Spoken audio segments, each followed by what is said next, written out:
पुराने समय से कई गांवों के अंदर इस गैर के प्रोग्राम होते थे, लेकिन समय के साथ साथ धीरे धीरे लोगों अपने अपने काम में व्यस्त रहे और कई गांव के लोग इस परंपरा को भूल गए। लेकिन आप धन्य हो सनावड़ा के लोग कि इस भव्य परंपरा को आपने जीवित रखा। सनावड़ा का जो गैर नृत्य है वो वास्तव में विश्व प्रसिद्ध गैर नृत्य है। इस मेले का भव्य आयोजन आप सभी ग्रामवासी मिलकर करते हैं और आज ही नहीं सैकड़ों सालों से इस भव्य प्रोग्राम का आयोजन इस गांव के ग्रामवासी करते आ रहे हैं। अभी खियाराम जी ने विस्तृत बताया कि गैर का महत्व और कैसे ये परंपरा शुरू हुई, पूरा आपको बताया और आपने आपकी कड़ी मेहनत से इस परंपरा को आप लोगों ने जीवित रखा। हम देखते आए पुराने समय से कई गांवों के अंदर इस गैर के प्रोग्राम होते थे, लेकिन समय के साथ साथ धीरे धीरे लोगों अपने अपने काम में व्यस्त रहे और कई गांव के लोग इस परंपरा को भूल गए। लेकिन आप धन्य हो सनावड़ा के लोग कि इस भव्य परंपरा को आपने जीवित रखा और मारवाड़ की और धार की पहचान विश्व पटल पर आपने रखी और इस नृत्य को विश्व पटल पर आपने प्रसिद्ध किया। बाहर भी आपने शानदार प्रोग्राम कराए और मेरी हार्दिक इच्छा है कि ये परंपरा सदियों तक आगे तक चलती रहे और आसपास के सभी लोग एक जगह आकर बड़े भव्य मेले के रूप में इस परंपरा को अपनाते रहे। अभी पेमाराम जी बता रहे थे कि गांव वालों की इच्छा है कि यहाँ पर एक भव्य स्टेडियम हो जहाँ गैर का बड़ा प्रोग्राम हो और लोगों की इच्छा थी। ये मैदान छोटा पड़ने लगा तब आसपास के लोग अपने अपने क्षेत्र में आसपास के 4-5 गांव में भी काफी बड़े प्रोग्राम होते हैं। उस होने की वजह यही थी कि ये मैदान छोटा पड़ता था और यहाँ लोग सारे आते नहीं थे। तो मेरी इच्छा है कि आप गांव में सरपंच साहब को मैं कहूंगा, गंगा देवी जी को, कि आप जमीन की बड़ी व्यवस्था करें। मैं भारत सरकार के पर्यटक एवं संस्कृति मंत्रालय द्वारा विशेष बजट लाकर इस भव्य परंपरा को जीवित रखने के लिए एक भव्य स्टेडियम बनाने का पूरा प्रयास करूंगा। लेकिन इसमें आप लोगों का सहयोग बहुत जरूरी है।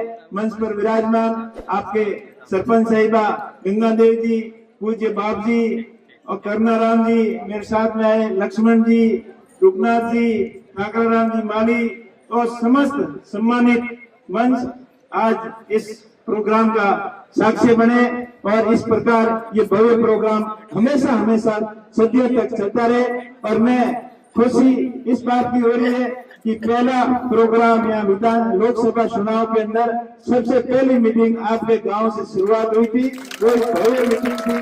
36 गांव के लोगों ने खूब साथ दिया, दिन रात एक कर मुझे अपना भाई अपना बेटा समझकर आपने फुल सपोर्ट किया और मेरे जैसे सामान्य किसान के बेटे को आपने देश की बड़ी सबसे बड़ी पंचायत लोकसभा के अंदर आपने भेजा। आपका हमेशा हमेशा आभारी रहूंगा और मेरा प्रयास रहेगा कि अपने थार के क्षेत्र का सर्वांगीण विकास हो, मूलभूत आधार सुविधाएं ज्यादा से ज्यादा आप लोगों तक पहुंचे, ये मेरा प्रयास हमेशा रहेगा।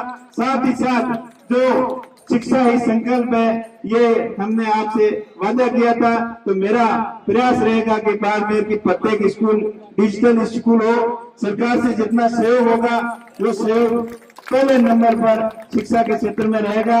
और आप लोगों से भी मैं अपील करता हूँ इस भव्य प्रोग्राम के माध्यम से, जो इस प्रोग्राम के अंदर आ नहीं पाए या इस मंच के माध्यम से अपने प्रदेशों में बैठे लोग भी जो अलग अलग क्षेत्र के अंदर व्यवसाय कर रहे हैं, उन सब से अपील करूंगा कि अपने सामर्थ्य अनुसार अपने अपने स्कूल के अंदर मेरा स्कूल डिजिटल स्कूल इस मन के अंदर भावना रखें और अपने अपने स्कूल को डिजिटल बनाने का पूरा सहयोग करें।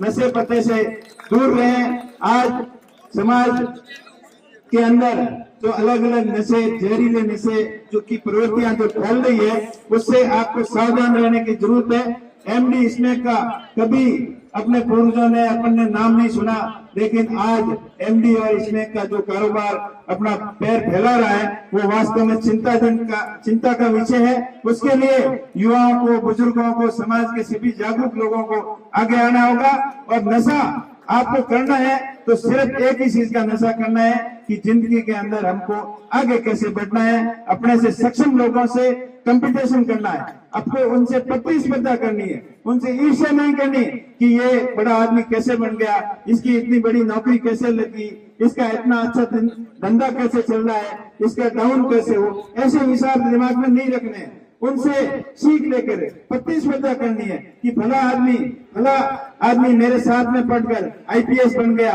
और उसका सिलेक्शन हो गया तो मैं भी आईपीएस बन सकता हूँ, मैं भी आरपीएस बन सकता हूँ, मैं भी जज बन सकता हूँ, इंजीनियर बन सकता हूँ, डॉक्टर बन सकता हूँ। ऐसी भावना पढ़ाई करने वाले बच्चों के अंदर होनी चाहिए। और जो बिजनेस कर रहे हैं, जिनके साथ जाकर बिजनेस सीख रहा है, उनसे सीख लेकर प्रेरणा लेकर आप भी देखें कि मेरा भाई वहाँ प्रदेश में जाकर दुकान कर ली, अच्छी फैक्ट्री कर ली, अच्छा कारोबार जमा लिया, तो मैं भी क्यों ना उसके जैसा कारोबार करूं, ना कि उसकी फालतू में टांग खिंचाई करें कि उसका डाउन कैसे हो। ये कभी दिमाग में नहीं रखें। उनसे प्रतिस्पर्धा करके सीख लेकर अपने अपने क्षेत्र के अंदर जहां भी आप काम कर रहे हो उस क्षेत्र के अंदर आप आगे बढ़ने का प्रयत्न करें। और जिस प्रकार ये होली एक संदेश है कि अच्छाई की जीत हमेशा होती है, सच्चाई की जीत हमेशा होती है, बुराइयों का अंत और अच्छाई की जीत का प्रतीक है ये त्योहार। इस त्योहार से हमें ये प्रेरणा लेनी चाहिए कि इस त्योहार के अंदर एक साल के अंदर अपने